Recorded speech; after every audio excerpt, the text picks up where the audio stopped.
아멘. 오늘은 그리스도인이라 일컬음을 받게 되었더라 라는 제목의 말씀으로 하나님께서 우리 공동체에게 은혜 베풀어 주시기를 원합니다. 한 주간도 평안하셨습니까? 모처럼 화면이 이렇게 밝게 나와서 참 좋으네요. 오늘은 이 오프라인에 성환이도 없고 주연이도 없고 그저 저 혼자 이렇게 허공에 대고 말씀을 전하게 되었네요. 괜찮습니다. 온라인으로 시청하고 계신 분들도 다 우리 공동체이니 이제 이 자리에 계신 것과 한 가지입니다. 자, 지난 주일에 말씀을 전하고 이제 예배를 마치고 우리 주연이 성환이와 함께 애찬하러 간 자리에서 제가 칼럼을 나눌 때도 잠깐 말씀드렸지만 예배 때에 하나님께서 주시는 그 평안, 그리고 하나님 나라를 맛보고 누리는 기쁨, 이런 것들이 주는 어떤 쾌감, 쾌락, 이런 것들이 오늘날 우리가 자주 빠지곤 하는 어떤 세상이 주는 쾌감, 쾌락보다 훨씬 강도가 세다고 그렇게 이야기하고, 그러고 나서는 예배 끝나고 음식점에서 밥 먹을 때 음식점 사장님과 그 당시에 이제 가장 화제가 될 만한 이야기가 이제 메이저리그 월드 시리즈 이제 최종 7차전이 한창 진행 중이었 때여서 이제 저도 궁금하기도 해서 이제 그걸 휴대폰으로 이렇게 보고 있었는데, 그 화제를 이제 그걸 가지고 그 음식점 사장님과 이야기를 하면서 제가 이제 제가 그런 어떤 야구 관련해서, 특히 메이저리그에 관련해서 어떤 전문적인 소양을 가진 사람은 아니지만 나름대로 이제 제가 가지고 있는 식견을 가지고 그 사장님께 이제 막 이렇게 토해냈죠, 제 관전평을. 그랬더니 이제 한참 그렇게 하고 나서 이제 식사 끝나고 나오면서 문득 들었던 생각이, 이 녀석들, 우리 성환이나 주현이가 좀 전까지는 그렇게 하나님 나라, 하나님이 주시는 평안과 기쁨이 세상이 주는 어떤 것보다도 훨씬 더 강하다, 이런 이야기를 해놓고 이제 불과 얼마 지나지 않아 이제 세상 스포츠는 특별히 이제 세상 사람들로 하여금 도파민이 터지게 하는 그런 어떤 도구 중에 하나인데, 그거에 이제 그렇게 열을 내면서 하는 내 모습을 보고 저 아이들이 모순을 느끼지는 않았을까, 이런 생각이 문득 들더라고요. 그래서 이제 그 부분을 오늘 말씀을 듣는 여러분에게도 좀 해명을 하고 그러고 이제 오늘 시작하려고 합니다. 여러분이 이제 오해하지 말아야 할 것은, 일찍이 종교개혁자 루터도 그랬던 것처럼, 또 그 이전에 어거스틴이라는 사람이 그랬던 것처럼, 말했던 것처럼 우리는 두 왕국을 사는 사람입니다. 하나님 나라를 살지만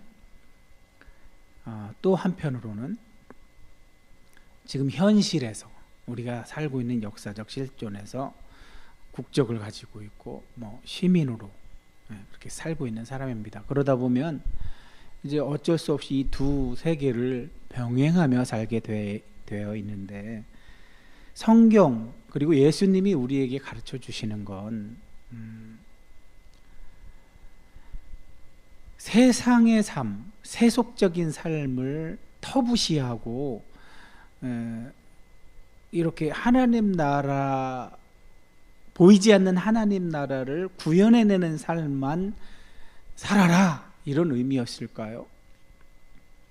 한번 예수님의 공생의 기간 동안에 예수님께서 제자들을 가르치셨잖아요. 가르치시고 또 복음을 전파하러 다니시고 명자를 고치시고 귀신 들린 자를 죽기 사역을 하시고 이제 이렇게 하시면서 이게 이제 예수님 공생의 기간 하셨던 일의 요약인데 한번 잘 보시면 예수님도 이런 세속적 삶을 터부시한 게 아니라는 사실을 우리는 알 수 있어요.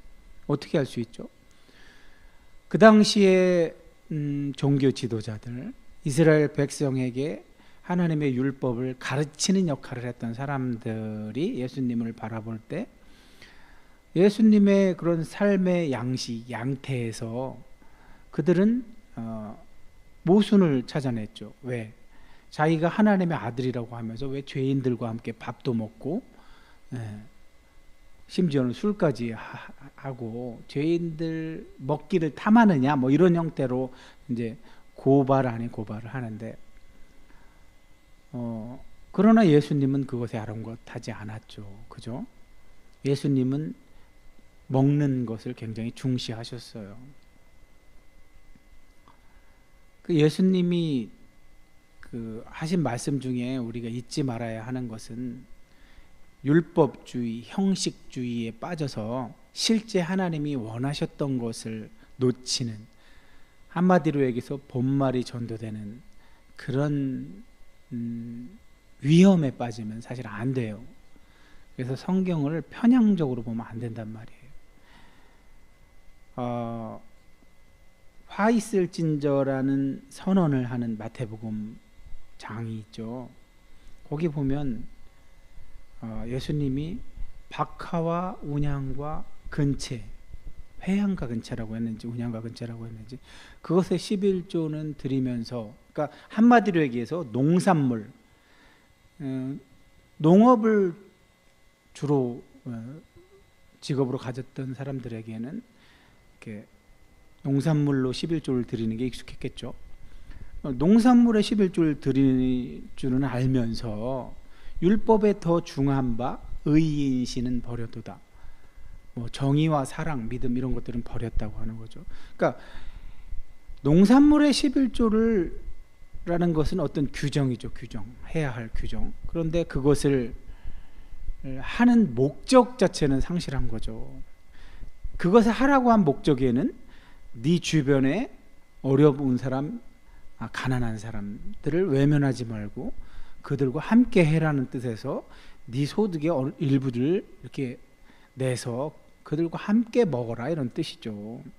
그리고 또 하나, 우리 이 주제에 대해서 최근에 책을 쓰신 분도 계신데 성찬이 회복되어야 한다고.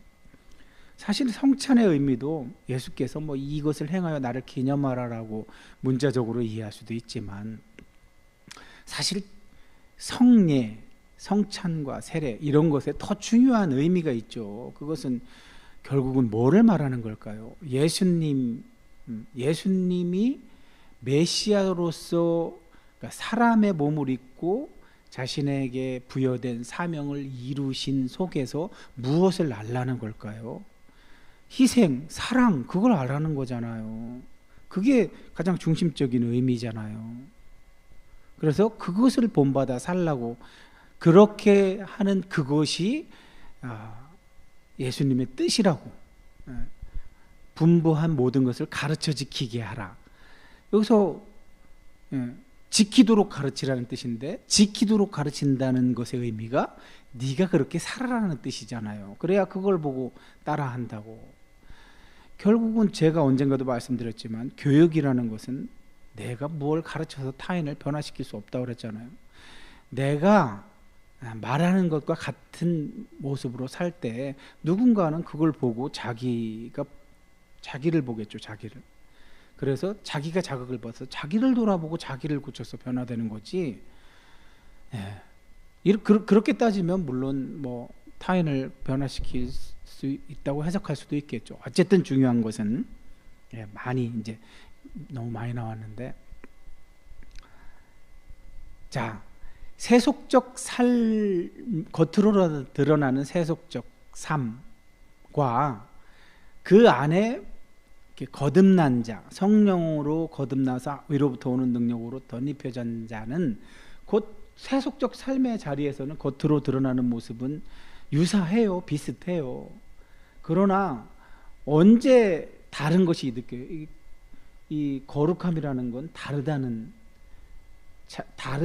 성격, 성질을 말하는 건데, 예. 뭐 어디서 드러날까요? 그거는 오늘 우리가 읽은 말씀에서 바나바에게서 드러나는 것처럼 바나바는 착한 사람이요라고 바나바를 소개하고 있잖아요. 그 착함입니다. 착함.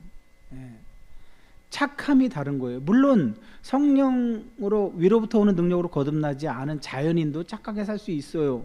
그러나 그 착함의 근거가 다른 거죠. 그죠? 우리는 예수님의 성품으로 물들여져서 자꾸만 예수님의 성품을 닮아서 예수님이 하신 그 일을 하는 수준의 착함이겠고, 성령과 상관없는 다른 자연인은 그의 타고난 성품이겠죠. 아니면 뭐 그가 후천적으로 학습한 성품이든 어쨌든 이런 것이 다른 거겠죠.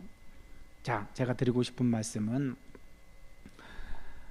우리는 편향적으로 자꾸만 내게 유리한, 나를 합리화하는 쪽으로 생각하는 성향이 강한데, 어떤 한 사람의 믿음은 보이지 않아요. 그러나 그 믿음이 그 안에 바나바야를 표현한 것처럼, 바나바는 착한 사람이요 믿음과 성령이 충만하더라, 그런 것처럼 겉으로 드러나는 게 착한 사람이 행하는 양태로 드러나고, 그 근거가 믿음과 성령이 충만해서 그렇다는 거죠. 그러니 겉으로 드러나는 이 세상 사람과 똑같은 화제를 가지고 대화하는 것, 또 그걸로 즐거워하는 것, 단편적인 것만 보고 함부로 사람을 판단할 것이 아니라, 사도 바울이 말했던 것처럼 그조차 얻기 위해서 그와 같이 되어주는 상황도 있는 거란 말이죠. 자, 어찌됐든 여러분, 이런 말을 하는 이유는 여러분이 직접 겪어보셔야 압니다. 제가 아무리 설명을 해도 여러분이 겪어보지 않으면 이런 상태에서 나오는 삶의 양태들을 설명으로 할 수 있는 것은 아닙니다.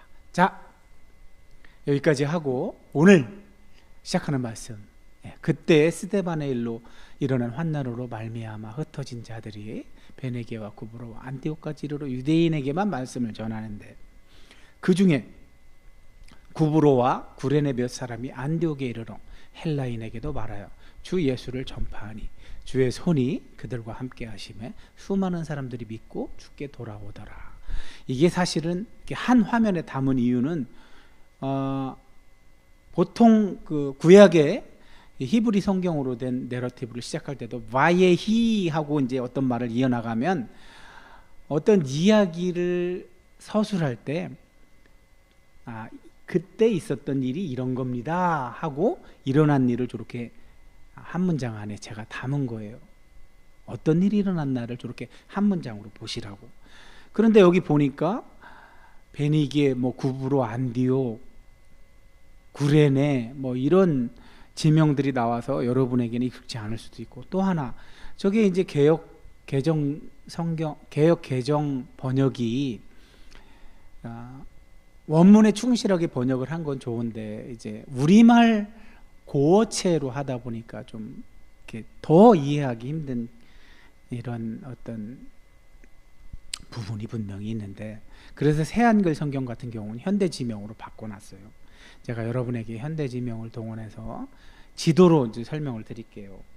자, 저렇게 이제 저 당시 사람들이 세계로 인식했던 그런 지역들을 다 이렇게 모아봤어요. 이제 화살표라는 거는 저 당시에 흩어져 있던 사람, 저 시대 2000년 전에 세계 지중해 주변 세계 각국에 흩어져 있던 아프리카, 자, 저 키렌에 동그라미 쳐 있죠. 저건 아프리카 대륙의 상단에 있는 지역 지명이죠. 그리고 아프리카, 이집트까지도 아프리카죠. 그리고 이 오늘 주인공 안디옥은 아시아. 그래서 이제 쭉 터키, 오늘날의 터키 여러 지방을 건너서 저 비잔티움이라는 곳이 이제 터키를 아시아와 유럽 대륙으로 나누는 곳인데, 그 중간에 보스포루스 해협이라고 흑해와 이 지중해를 잇는 그 바다가 이렇게 딱 갈라놔요. 거기를 기점으로 아시아와 유럽으로 나누는 건데, 보면 이제 마케도니아, 그렇게 거기가 그리스 지역이고 이탈리아가 이렇게 있는데, 저 당시 세 개예요. 아시아, 그러니까 아프리카, 아시아, 유럽 세 개인데, 오순절날 저렇게 흩어져 있던 유대인들이 다 이렇게 예루살렘으로 사실은 모인 거예요. 물론 다 오지는 못했겠죠. 어떤 기대와 소망이 너무 강렬해서 오지 않을 수 없었던 사람들이 모였겠죠.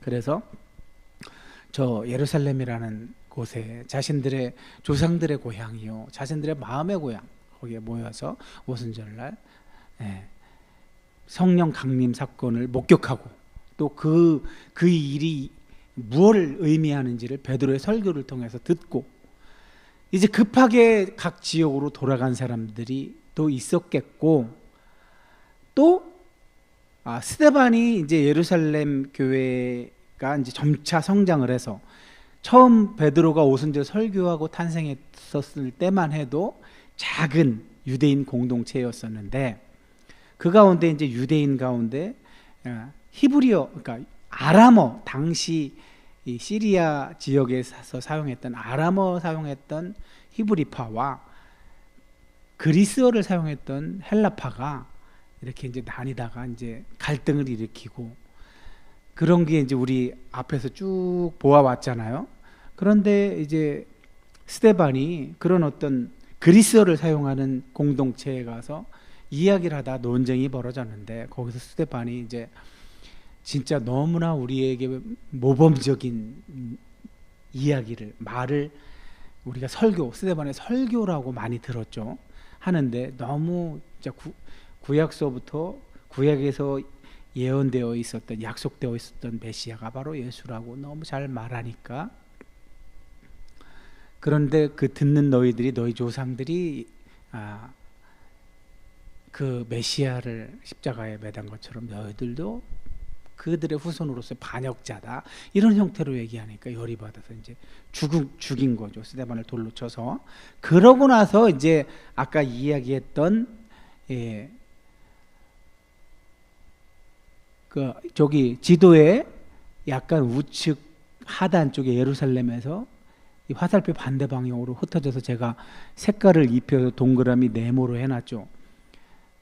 저 네모로 된 시돈과 두로가 바로 페니키아입니다. 알파벳이 탄생한 지역인 사르밧 과부가 이제 나오고, 구약에 이제 두로, 저기가 페니키아 지방이에요. 그리고 왼쪽에 바다 한가운데 키프로스, 우리 성경에 구브로라고 되어 있는데 거기가 있고, 그 다음에 이제 페니키아 바로 위에 안디옥이라는 곳이 있는 건데, 요 지역으로 이제 흩어져서 저 때까지만 해도 유대인한테만 이런 자기들이 이제 그때까지 들었던 복음, 이제 예루살렘에 남아서 뭐 사도 베드로가 설교했을 때 들었던 것, 또 스데반 설교도 들었고 여러 가지를 경험했던 사람들이, 스데반이 돌로 죽고 난 다음에 박해가 일어나서 이제 사도들만 예루살렘에 남고 떠났는데, 저렇게 페니키아와 키프로스와 안디옥에 가서 유대인한테 이제 자기들이 들은 복음을 전했다고 하는데, 이제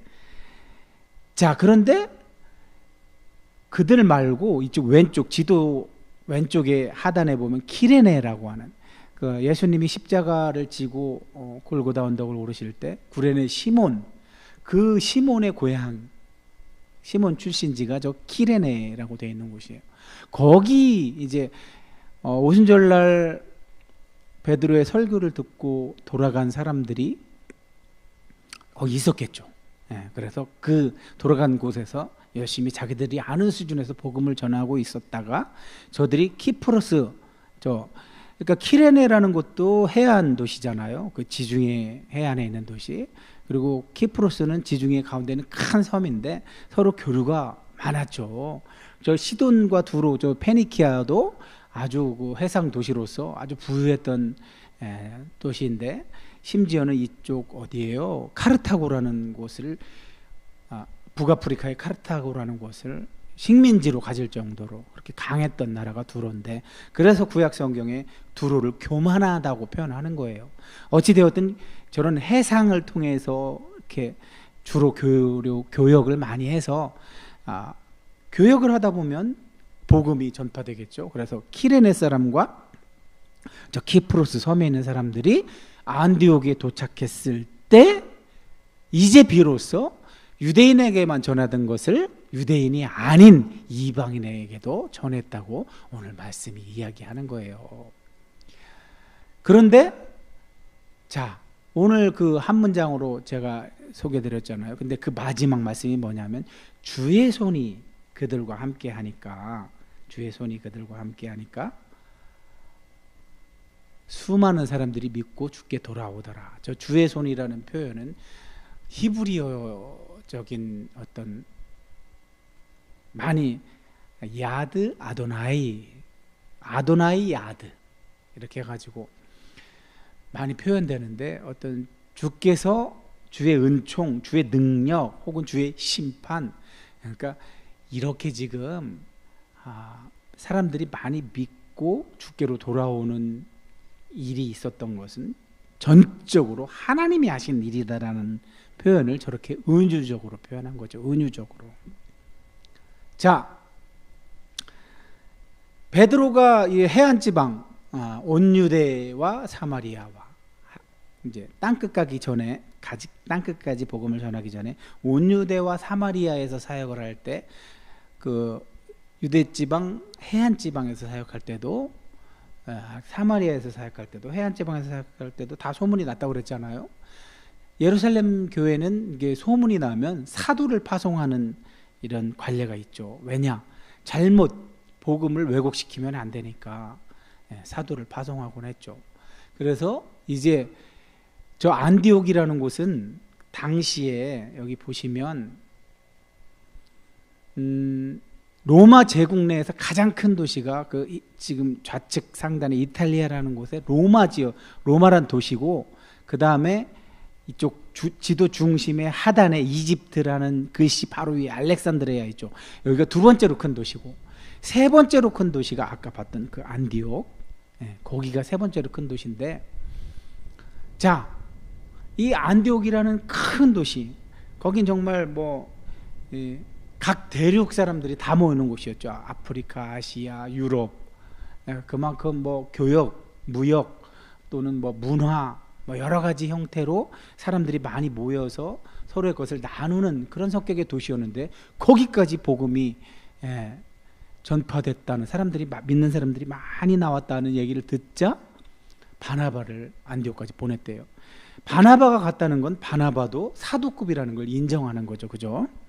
보통 사도들을 파송하니까.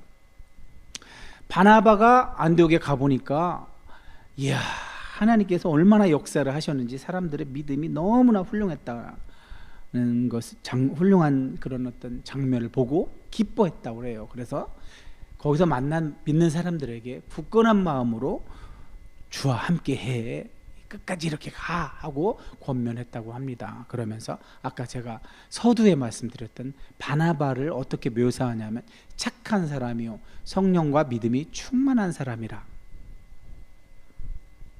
그러면서 큰 무리가 주께로 돌아왔다고, 주께로 돌아오는 일이 더 많아졌다고, 그렇게 오늘 본문은 말씀하시는데, 자, 저 바나바에게 묘사된 착한 사람, 성령과 믿음이 충만한 사람, 아까 제가 말씀드렸듯이 세상에서, 우리 삶의 자리에서, 내 집에서, 내가 있는 직장에서, 혹은 학생이면 학교에서, 자기 삶의 자리에서 우리가 하는 행동, 말, 언행, 또 행동 양식, 양태, 이런 것들이 드러나는 방식은 지금 바나바에게서 나타나는 것처럼 착한 사람으로 드러나는 거예요.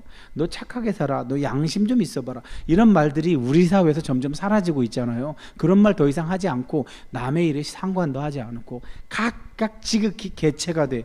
너무 개인주의가 심해져서, 개인주의까지는 그래도 괜찮은데 이기주의로 가서 남의 것에 상관 안 하고 남에게 친절을, 호의를 베푸는 것을 꺼려하고, 이런 상황인데, 우리만은, 성령과 믿음이 충만한 우리만은 바나바가 성령과 믿음이 충만해서 착한 사람이라고 표현되고 있는 거예요.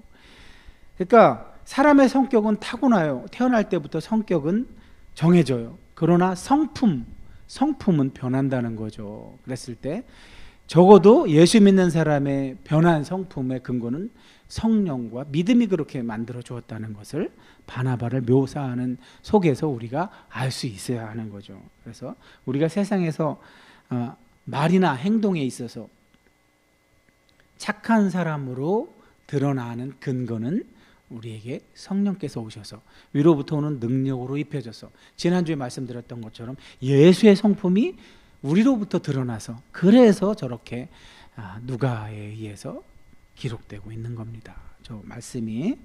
자, 한 가지 에피소드를 오늘 본문은 더 전해주는데, 바나바가 안디옥 교회 가서 저렇게 사람들을 지금 잘 믿고 있으니까 이걸 끝까지 유지해 하고 권면하고, 그래서 바나바의 어떤 그런 말이나 삶이 자꾸 착한 사람으로 드러나고 그 착한 사람으로 그러니까 그의 착함이 예수의 성품이 드러나는 근거를 성령 충만해서 찾아낸 사람들이 점점 많아져서 안디옥 교회가 부흥 성장하고 있었을 그때에 이제 바나바가 사울이 생각났다는 거예요. 그래서 사울을 찾으러 갔다는 거예요. 그래서 사울을 데리고 안디옥에 와서 둘이 1년간이나 그 무리들을 가르쳤다고 합니다. 바나바에게 영향을 받은 사람들이 그렇게 주께로 돌아왔는데, 주께로 돌아오는 무리가 많아졌는데 거기에 사울까지 왔으니 저 안디옥 교회는 얼마나 엄청나게 복이 많은 교회죠. 그죠? 사울은 우리가 잘 알다시피 저 때만 해도 뭐 갈라디아서 이렇게 바울이 친히 자기가 쓴 서신들과 이 사도행전을 다 동원해서 연대를 추정해 보면 적어도 10년 이상 사울이 다메섹으로 가는 길에서 예수님을 만나고 난 이후에 14년 5년은 좋기 후에 지금 저 일이 일어난 걸 묘사하고 있는 거예요. 그러면 잘 생각해 보세요. 예수 믿는 사람들을 핍박하고 붙잡아다 옥에 가두고 죽이기까지 했던 그 사울이 어느 날 예수 믿는 사람으로 변했다는 걸 누가 믿어주겠어요? 그래서 이제 그 다메섹, 시리아, 오늘날로 말하면 다마스커스에서 이 아라비아 지방으로 가서 3년을 있다가 다시 자기 고향 다소에 가 있었는데 그 고향에서 최소한 10년 이상 있었다는 거잖아요. 그럼 10년 동안 뭐 했을까요? 사울이 저기서 뭐 했을까요? 하나님께 쓰임 받기까지 하나님이 뭐 물론 강력하게 임재하셔서 바로 쓰시는 사람도 있지만, 바울 사실 성경에 대한 지식도 많고 여러 가지로 훈련받은 사람인데 그렇게 직접 만나 주셔서 예수께서 메시아라는 사실을 바울이 인식했으니까 바로 쓰셨어도 충분했을 텐데 어째서 바울이 저런 기간을 거쳐서 비로소 이제 하나님께 쓰임 받았을까를 이제 우리가 행간으로 읽을 수 있어야겠죠. 사람의 생각과 하나님의 생각은 다르다는 걸 여기서도 우리가 깨닫게 되는 겁니다. 어찌 되었든 그렇게 바울이 그 기간 동안에 얼마나 더 단단해졌을까요? 그러니 그런 자의 언행을 보면서 배운 사람들이 저렇게 안디옥 교회에 많이 있었으니 오죽하면 밖에 교회 밖 사람들이 그 안디옥 교회에 있던 사람들, 자 지금 제자들이 안디옥에서 비로소 그리스도인이라 일컬음을 받게 되었다고 오늘 본문은 말씀하잖아요. 자, 지금까지는 제자들 혹은 사도행전 6장 1절, 9장 1절들에는 제자들로 표현해요. 제자들. 그리고 9장 2절, 19장 9절, 22장 4절 등은 예수의 길을 따르는 자들, 그 길에 속한 자들이라고 표현해요. 사도행전 2장 44절, 4장 32절은 믿는 자들, 사도행전 9장 32절은 성도들, 거룩한 자들, 사도행전 11장 1절, 12장 17절 같은 데는 형제들 이렇게 다른 언어들, 다른 용어들을 사용하지만 다 한 용어예요. 한 용어. 교회라고도 표현을 해요. 교회. 12장 17절 같은 경우는 교회로 묘사를 해요. 근데 이것들은 다 뭐라고 통칭할 수 있는 거냐면 그리스도인이라고 통칭할 수 있는 거예요. 처음부터 저런 예수 믿는 사람들이 자신을 교회, 그러니까 예수 믿는 사람들이 모여 있는 것을 교회라고 했잖아요. 처음부터 교회가 자신을 그리스도인이라고 부르지 않았다는 거예요. 누구 때문에 그렇게 부르게 되었냐면 밖에 사람들, 밖에서 예수 믿는 사람들, 교회에 있는 사람들을 그리스도인이라고 불렀대요.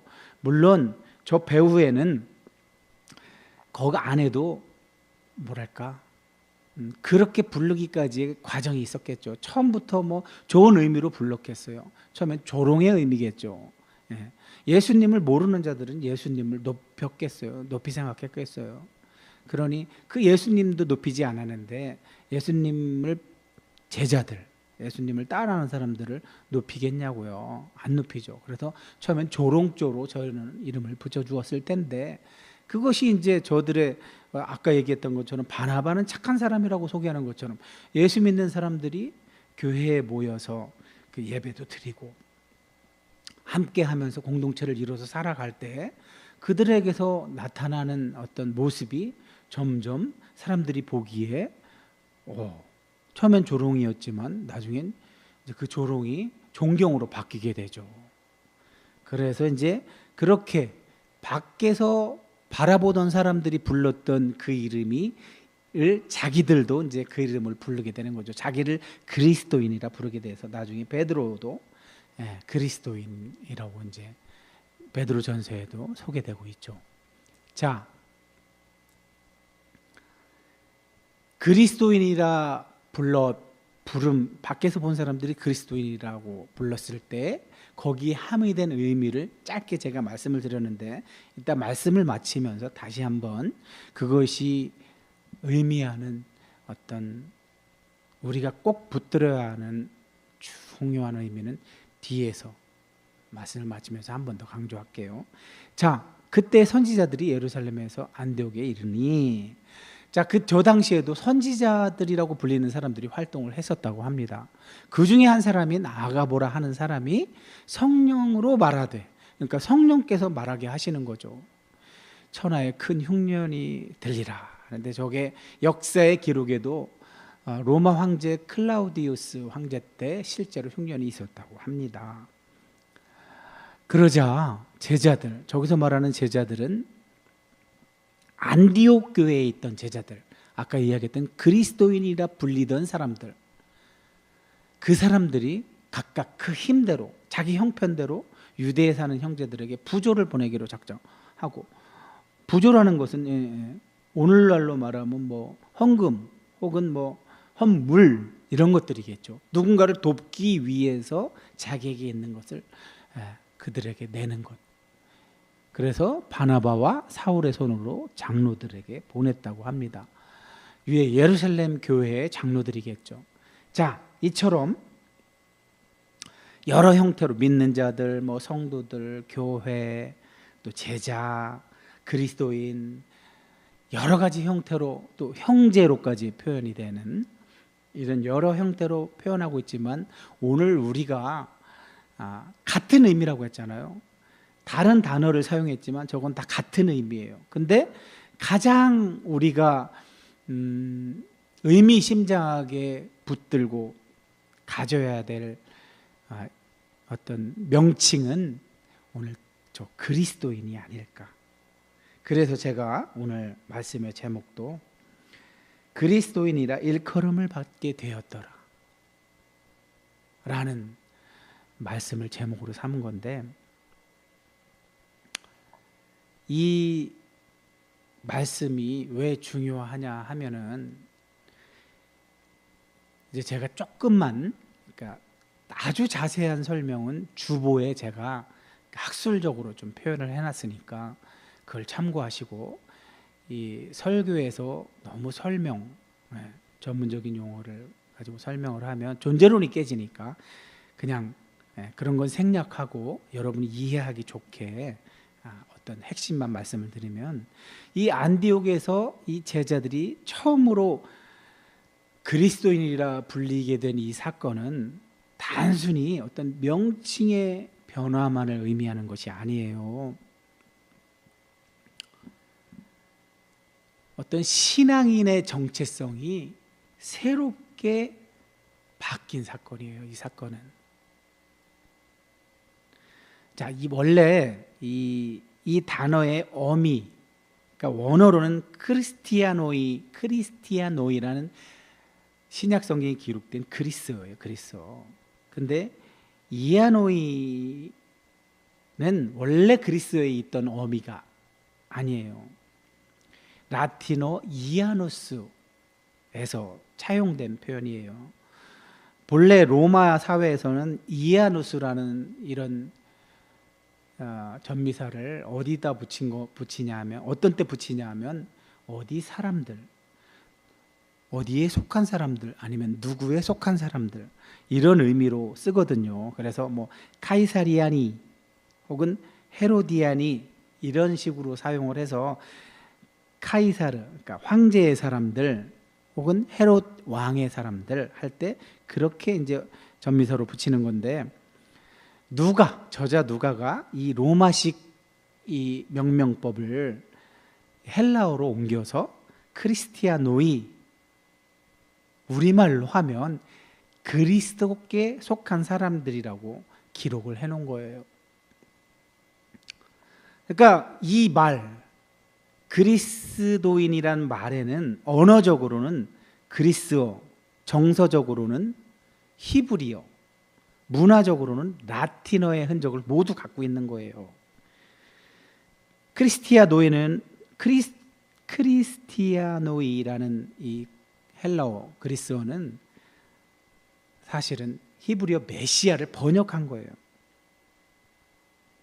그리고 크리스토스에다가 라틴어 이아노스라는 전미사를 붙여서 한 단어가 된 건데, 이런 것이 의미하는 건 뭐냐면, 누가가 이렇게 새 언어를 조합을 해서 이야기하고자 했던 것은 복음이 드디어 유대의 경계를 넘어서 제국의 언어로 번역되고, 또 예수 운동이 이런 지역에서 일어난 것을 넘어서 어떤 예루살렘이라는 상징적 지역을 넘어서서 보편적 신앙 공동체로 이제 점점 자리 잡아가는 모습을 안디옥 교회라는 그곳에서 이것이 시작되었다는 것을 상징적으로 나타내기 위해서 크리스티아노이라는 단어를 사용한 거예요. 우리말로 하면 그리스도인이라는 단어를 사용한 거예요. 이 그리스도인이라는 이름이 단지 어떤 교회 호칭이 아니라 하나님 나라가 언어와 문화를 넘어선 사건의 상징 역할을 하고 있다는 거죠. 자, 이 이름을 통해서 예루살렘에서 시작된 복음이 로마 제국 한 가운데로 스며들며, 로마 제국 내에서 3위에 해당하는 도시니 정말 제국 한 가운데로 스며들었다고 해도 과언이 아니겠죠. 자, 예수를 따르는 사람들이 아니라 그리스도께 속한 사람들로 새롭게 불리게 된 그 역사적 순간을 누가가 기록함으로써 우리에게 이제 이런 그러니까 이 성경, 지금 이 말씀을 듣거나 읽는 우리들에게 누가는 질문하고 있는 거예요. 오늘 우리는 과연 저 세상, 교회 밖 세상에서 바라볼 때 뭐라고 부르느냐? 기독교라는 것은 사실은 크리스티아노이라는 거기서 온 거예요. 그리스도에 속한 사람들이라는 의미인 거예요. 근데 오늘날도 정말 그렇게 불리냐고요. 우린 다시 조롱으로 가버렸죠. 조롱에서 시작해서 존경으로 그리스도인이 되었는데, 우린 다시 그 존경을 잃어버리고 상실하고 조롱이 되어버렸죠. 어떻게? 기독교에서 개독교가 되어버렸죠. 여러분 명심하세요. 오늘 말씀은 하나님께서 이 말씀을 통해서 오늘 우리 현실을 드러내고 계신 거란 말이에요. 2000년 전에 복음이 예루살렘에서 시작해서 저 시리아 지역의 안디옥, 로마 제국 내에서 제3위에 해당하는 큰 도시에서 비로소 제자들, 교회, 믿는 자들, 성도들, 이런 자들이 그리스도인이라고 불리었단 얘기는, 세상 사람들이 그들을 그리스도인으로 불렀단 얘기는 처음엔 조롱이었지만, 예수를 조롱했던 것처럼 예수를 따르는 자들을 조롱하는 의미로 사용했지만, 근데 그들의 삶의 모습, 지금 바나바로 상징되고 있는 착한 사람, 성령과 믿음이 충만한 사람으로 상징되는 그 사는 모습, 그걸 통해서 드디어 조롱에서 존경으로 바뀌었는데, 2000년의 교회사 동안 그 존경을 잘 유지해 왔던 소수가 있었던 반면에, 오늘날 대다수의 기독교인들이 그만 그 존경을 상실하고 다시 조롱으로 전락된 그런 모습을 오늘 말씀은 고발하고 계신 겁니다. 여러분 어떠세요? 낯이 뜨겁지 않으세요? 하나님은 오늘 이 말씀을 통해서 우리가 저 개독교라는 조롱에서 다시 기독교, 오늘 본문 말씀으로 하자면 그리스도인이라는 명칭을 회복했으면 해서 이 말씀을 전했습니다. 기도하겠습니다. 고맙고 감사하신